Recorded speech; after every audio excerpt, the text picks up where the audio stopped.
So today we're doing a little video test for an Amazon review of the digital high definition 0.45x super wide angle lens with macro from, well, it says Japan Optics. I don't think that it said what company it was from on the Amazon site, but that's who it's from. And what we're looking at here are two sets or two little piles of cat springs, or little plastic springs that you use to play with cats. I put them in two little groups. If you look at the far left and the far right of the screen, you'll see 3 or 4 springs at the far ends of the screen from left to right. Those springs are exactly 4.5 feet in front of the camera, and the camera is about 2.5 feet off the floor on a tripod. The camera, by the way, is the Canon Vixia M31.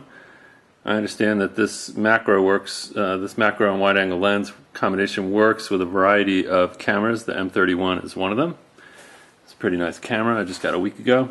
And as we can see, the springs are showing pretty close to the outer boundaries of the left to right field of view that you can achieve with no wide angle lens. This is just the Canon M31 by itself. And now I'm going to screw in the wide angle lens to see if it improves things. And here we see the obvious difference. Now we can see that the two sets of springs have moved in a little bit toward the center, and now we see 2 more sets of springs that are now marking the new outer boundaries from left to right of the field of view. And those 2 sets of springs are each exactly 9 inches past the previous sets of springs. So to translate all that into simple terms, at a distance of 4.5 feet, we have accomplished a field of view that is 1.5 feet wider than we had before we put in the wide angle lens.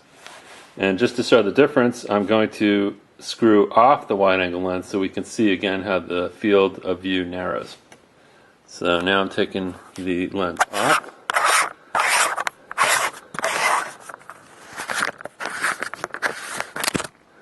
Oops. And now we can see the original field of view with just the 2 sets of springs. So in summary, at about 4.5 feet, we get about an extra 1.5 feet left to right, which is quite a lot. If we went out further, then of course it would be much, much wider. But this shows how the wide angle lens, the kind of impact that it has indoors in terms of just being able to see more of a room when you're close up. Okay, here's just a little demonstration of the macro part of the 0.45x wide angle lens, but with the wide angle lens itself removed. This is just the macro lens.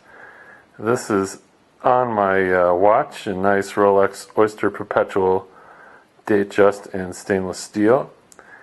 And I would say that right now the lens is about 1/2 inch from the face of the watch.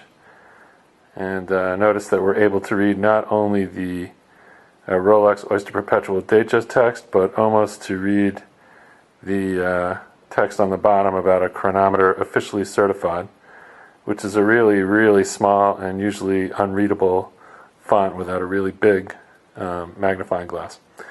I'm going to pull back a little bit to just about 2 inches, and it's going to autofocus now.